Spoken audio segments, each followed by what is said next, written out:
Z powodu awarii dysku systemowego ten odcinek nie jest tym, który sobie wymyśliłem. Mam nadzieję, że w kolejnym zawrę pomysły, które miały pojawić się tutaj. Święta, święta, święta. Co roku szykuję sobie wór z grami, aby w ten radosny czas cieszyć się rozrywką na najwyższym poziomie.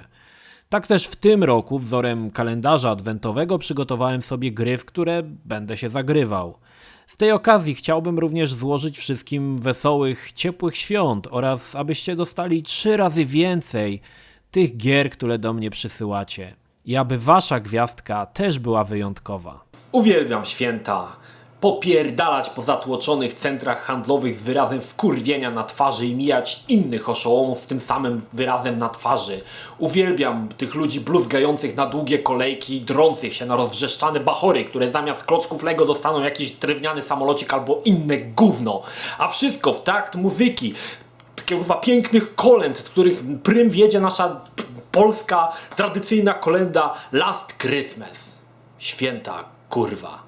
W ten klimacik wrzuca nas gra Christmas Shopper Simulator. Pomysł jest tak chujowy, że aż boli. Ja wiem, że to pewnie dla jaj, ale no kurwa, jaja to trzeba umieć zrobić, a nie upitolić jakieś gówno, nadać świąteczny tytuł i puścić do odgarniętych świątecznym amokiem pajaców. W grze wybieramy płeć naszego herosa, który zostaje wrzucony w centrum handlowe. Jego zadaniem jest wykonanie 10 misji, będących dostarczeniem prezentów w wybrane miejsce. No, fabuła godna Kubricka. Jako że wybrałem Lachona, więc mam rzadką możliwość tak ustawić kamerę, aby laska była raz łysa, raz owłosiona. Pewnie wyłysiała, jak zobaczyła tę chujangę, w której bierze udział. No to ruszamy na shopping. Laska ma możliwość, o jakiej marzy każdy uczestnik świątecznych zakupów. Może sprzedać soczystego kopa każdemu, kogo napotka, a ludzie odlatują w powietrze po tym siarczystym pierdolnięciu. Lachon może też wyjebać fikoła na posadzce, nie bardzo wiadomo po co. Po takim zdarzeniu nadal mamy możliwość sterowania prawą ręką postaci, żałośnie się czołgając w przedśmiertnych drgawkach. Jako że centrum handlowe jest zaludnione grubasami siedzącymi na ziemi, bo już ich opasłe cielska nie mogą wystać w kolejkach, są jakieś chuje, co tańczą, biegają i łażą jak nieprzytomne lemingi. Nasza postać może podnieść jakiś prezent i jebnąć nim w kogoś, na przykład niewielkie pudełeczko po rzuceniu w przypadkowego przechodnia rzuca go w dal, jakby wyjebał w niego trolejbus na pełnej kurwie. Czasami jak upadniemy nie tak jak sobie zażyczyli programiści, zaczynamy ujeżdżać parkiet lub udajemy żałosnego beznogiego kadłubka. Czasami można zintegrować się z szafką albo z innym obiektem i w spazmatycznych ruchach próbować się wydostać z tej nieciekawej sytuacji. Co za kurwa gówno. Gra obfituje w dowcipasy, po których zmiana gaci będzie niezbędna, gdyż inaczej zrobicie skidmarksy na dywanie. A więc odwiedzimy sklep z konsolami, a tam konsole XABV, WA czy Z-Station. To takie oryginalne, boki zrywać. Tego typu humor najwyższych lotów będzie nam towarzyszył przez cały czas. Czasami na terenie centrum handlowego można znaleźć bardzo niebezpieczne dmuchane renifery unoszące się nad ziemią. Jebnięcie takim reniferem w przypadkowego przechodnia wbije go w ścianę z takim impetem, jakby pierdolnął w niego wóz świętego Mikołaja, który na pełnej kurwie właśnie popierdala drogą na Ostrołękę. Sam ragdoll jest nawet zabawny, szczególnie jak zaczynam kopać leżące ciała. Przy odrobinie szczęścia można nawet ciałami żonglować, jak Lewandowski kulą do kręgli. Kiedy już myślałem, że zobaczyłem w tej grze wszystko, natrafiłem na wózek sklepowy. I wózek otworzył przede mną zupełnie nowy wymiar zabawy. Postać chwyta wózek jakąś gumką czy pajęczyną Spidermana i ciągnie go za sobą. Działa to trochę jak język kozy z Goat Simulator. Zablokowanie wózka na jakimś obiekcie pozwala wydłużać gumę na absurdalne długości. Wózek też pełni rolę ostatecznego rozpierdalacza, tak zwany wózek ostatecznego rozpierdolu, który zaczyna krążyć jak jakiś jebany satelita wokół postaci, wyrzucając sklepowiczów na orbitę. Oczywistym jest, że wózek można trzymać pod podłogą, nie przerywając magicznej sieci łączącej z postacią. Ale czy da się zrobić odwrotnie, aby wózek był na górze, a ty na dole? Oczywiście, że się da. Wtedy nasza postać jak Tarzan wisi smętnie na gumce jak debil.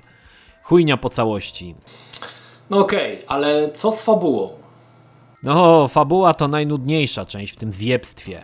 Odbierasz telefon, który mówi, że masz zdobyć jakieś gówno, idziesz po nie, zanosisz do kasy i potem do domku na środku centrum handlowego. Powtarzasz 10 razy i kończysz tą chujnię. Czy udało mi się tą grę skończyć? No nie, bo się zjebało po 6. misji, ale po kolei. Strzałka pokazuje, że cel jest za ścianą, a w ścianie popierdala jak gdyby nigdy nic taśmociąg. Jak myślisz? Co byś zrobił? No właśnie. Ja myślałem tak samo. Kic na taśmociąg i znalazłem się poza grą. No kurwa. Niestety nie dane mi było wrócić, a limit czasu postaci na lewitowanie poza grą się skończył i spadłem w limbo. Co za kurwa chujstwo najwyższej wagi. Powiem tak, gra mogła być nawet zabawna, ale zjebali wszystko co się dało. Błędy, glitche, chujowe sterowanie, animacja. I choć gra na pierwszy rzut oka wygląda zabawnie, to jest to jednak chujanga pełną gębą. Autorzy tego gówna powinni zapierdalać na galerze po centrum handlowym, a wiosła powinni mieć przyczepione gumką, aby nigdy od nich nie odejść. Co za gówno! Kolejna gra, którą wybrałem, to gra z zestawu firmy Grabit, na której znajdują się takie wspaniałości jak Pizza Dude, Taxi Racer New York, Amsterdam Street Racer i wiele innych. Sumaryczna ilość ocen wszystkich gier z tej składanki wynosi pewnie 2, a firma, która ją stworzyła, firma Grabit, prawdopodobnie zrobiła interes w życia, wydając na jednej składance najgorsze wyścigi, jakie kiedykolwiek powstały. Moje kaprawe świąteczne oko padło na całkiem interesujący tytuł. White Van Racer. Dla osób, które no speaking inglese, wyścigi białych vanów. Cóż za pomysł, cóż za idea. Pomyślałem, a zwieracz mimowolnie się zacisnął. Gra zaczyna się od wyboru pucharu, w którym chcemy startować, a jest ich zatrważająca ilość, czyli 3. Zobaczcie te puchary. Menelowi spod Lidla, co wózki odstawia, nie dałbym takiego chujstwa. To ma być motywacja, aby w to grać? No kurwa, proszę was. Dalej wybieramy van, którym chcemy się poruszać. Jest tu tradycyjny biały van dla grubasów z hamburgerami oraz van z lodami, zwany przeze mnie pedowanem, bo jak mniemam głównie takimi vanami poruszają się pedofile. Wybieram oczywiście pedowan. I ten napis na pace. Mind the child. O ja pierdolę. Po rozpoczęciu gry wyglądałem tak. To niewiarygodne, jak chujowo wygląda ta gra. Są to jedne z tych wyścigów, gdzie nie widać trasy. Ja pierdolę, czułem się jak Stevie Wonder popierdalający autostradą swoim nowiuteńkim vanem. No kurwa, no nie widać trasy, jak można coś takiego wypuścić? I nie ma ustawienia kamery, jest to co jest i chuj. Graj albo wypierdalaj. Za to walka na trasie jest ostra. Wszyscy spychają mój pedowany, jakby stawką na mecie były odwiedziny w przedszkolu. W końcu udaje mi się wywindować na pierwszą pozycję i mam czas popodziwiać widoki. A te widoki? White Van Racer wprowadza nowy poziom biedy w grach. Prawdopodobnie miało to ruszyć nawet na tosterze, więc bieda kuje w oczy. Tło składa się z murka lub płotka i jakichś biednych drzewek. Od czasu do czasu zdarza się wodotrysk graficzny, czyli jakaś chałupka na uboczu. Abyś nie widział za dużo chujstwa, autorzy litościwie wprowadzili ograniczenie widoczności do paru 10 metrów w przód. Kolejnym niewątpliwie wartym wzmianki aspektem jest jebiąca w garnuda. Jak już jesteś pierwszy, jedziesz kurwa tym vanem przez tą chujangę, to mimowolnie zasypiasz i błagasz Trygława o szybką metę. Co ciekawe, ta nuda nie będzie występowała w każdym wyścigu. A co to nie, ale posłuchaj. Kolejny wyścig już pokazuje, że gra nie jest łatwą grą dla cieniasów. Cały wyścig, nie używając hamulca i cisnąc po garach ile fabryka dała, gonię pedowanym jadący przede mną samochód. I ani chuja nie zbliżyłem się do niego nawet o milimetr. Ja pierdolę. Kolejna trasa to samo. Pedowan nie może dogonić wozu z drabiną, no ja pierdolę, ani razu nie zdjąłem palucha z gazu, napierdalam jak szalony, nie kurwa i koniec, nie dogonisz go i wypierdalaj. Mały tips dla tych, którzy będą chcieli zagrać w to chujstwo. Jeśli nie wypracujesz sobie pierwszej pozycji w pierwszych 20 sekundach gry, to możesz odpalać od początku, bo chuja wygrasz. Mnie niezłym fartem daje się wygrać turniej i przechodzę do drugiego, odblokowuję też nowe wany. Ponieważ błędnie zakładałem, że nowe wany są szybsze, wybrałem tego z rurą i drabiną i jadę kolejny turniej. Tutaj też...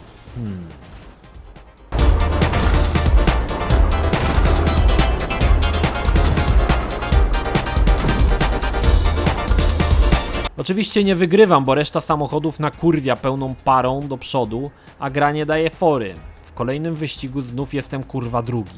Co jedzie przede mną? Oczywiście pedowan, który nakurwia asfalt na koła, jakby go goniła Liga Chrześcijańskich Matek. Pożałowałem, że nie wziąłem pedowanu, bo tym chujstwem muszę kończyć cały turniej. Fartem udaje mi się go zakończyć na drugim miejscu. Trzeci turniej wybieram pedowan, który okazuje się, że nie jest najszybszym vanem, bo przed nim zapierdala jebany wóz z drabiną, w którym jedzie jakiś pierdolony śmieszek. I jak już zbliżam się do niego, aby go wyprzedzić, już kurwa czuję wiatr w moich postawionych na kefir włosach. Już kurwa! I nagle chuj, wóz z drabiną wrzuca dwójkę i nara, wypierdala jak z procy. Czemu pedowan tak nie umie? No nie umie kurwa, tylko komputerowe vany tak umieją, co za skurwiała gra. Absolutnym fartem kończę turniej na trzecim miejscu i kończę grę. A co na końcu? Jakieś dzięki albo super gra? Cokolwiek? Nie, chuj tam, wrzuca ci się menu. Orzesz kurwa ja pierdolę. Namęczyłem się z tym chujstwem tyle czasu i nawet durnego komunikatu. Podsumowując, to chyba najgorsze wyścigi w jakie grałem. Big Rigs czasami było nawet zabawne, ale to jest Dead Souls wśród wyścigów. Gra nie daje ci szans na wygraną, poza tym kurwa jebana mać, nie widać trasy. Jak masz jechać do chuja pana? Autorzy powinni zapierdalać pedogalerą, najlepiej w najcięższym więzieniu, gdzie siedzą same zwyrole. Co za chujnia. Jako że wysyp świątecznych gier wypadł nieszczególnie, na koniec wybrałem coś dla odprężenia. R-Raid 3. Gra, która ma być klonem Ace Combat. Czuję, że będzie wypas. Jednak logo Phoenix, które dumnie pręży pierś, wysłało mi sygnał ostrzegawczy. Jednak było już za późno. Nacisnąłem na padzie start. Gra nazywa się R-Raid 3. Gdzie podziały się dwie pierwsze części? No kurwa, nigdy nie powstały, ale trójka daje taką powagę przy tytule, na przykład Wiedźmin 3, albo God of War 3, albo R-Raid 3. W grze sterujemy myśliwcem i strzelamy do innych myśliwców. Jeśli pomysł przypomina wam Ace Combat, to jest to zjebana wersja Ace Combat. Pierwsze odpalenie i coś mnie trafia po 10 sekundach. Za chuja nie wiem, co mnie trafiło. Rakieta? Coś z tyłu? Ale jak mam sprawdzić, czy coś leci za mną? Nie mogę się odwrócić. Dowiaduję się o tym w momencie, jak rozpierdala mój samolocik. Nie, to nie może być prawda. Jedziemy dalej. Tym razem ostrzegawcze kółko mówi, że masz na ogonie rakietę. Próbuję jej uciec, nadaremno. Mój samolocik eksplodował w brzydkiej gównianej eksplozji. Podczas kolejnych prób jest cały czas to samo. Zabijecie nie wiadomo co. Lecisz i nagle jeb i chuj. No kurwa, próbuję latać jak pojebany od lewej do prawej, ale to nic nie daje. Zawsze jakaś rakieta wleci mi w dupę. Przynajmniej wiem, dlaczego autorzy dali tyle żyć. Bo tu kurwa giniesz co 10 sekund. Jakimś fartem przechodzę do drugiego poziomu, który różni się tym, że jest inne podłoże i zabawa zaczyna się od nowa. Napierdalasz jak pijany Rudy po polu kapusty, ale chuja tam możesz, giniesz i koniec. Autorzy, aby nie było za łatwo, wprowadzili wzorem z gry River Ride kończące się paliwo, więc musisz je zbierać, żeby nie wyjebać orła w przestworzach. Albo kurwa te samoloty wielkie, które wypuszczają rakiety zaraz ci w mordę. I nie masz szans, aby je ominąć. Jaka okrutna gra. Ja pierdolę. Cudem dotrwałem do trzeciego etapu. Nie mogłem dalej grać, bo pojawiły się zawroty głowy od tego latania po całej planszy. Na tym zakończyłem przygodę z R-Raid 3. Czy Air Raid może być zamiennikiem Ace Combat dla biedoty? Nie kurwa. Ta gra się nie nadaje nawet, aby nią jebnąć w środek wulkanu. To jakaś abominacja, która nie ma prawa istnieć. Gra nie daje szansy w ogóle uniknąć ostrzału, to za gniot pierdolony. W ogóle po chuj ja gram w takie rzeczy jak są święta. Autorzy powinni zapierdalać na galerze do końca swoich dni. Czemu ja spędzam ten radosny czas grając w te chujnie? Czy nie ma już dla mnie nadziei? Wesołych kurwa świąt.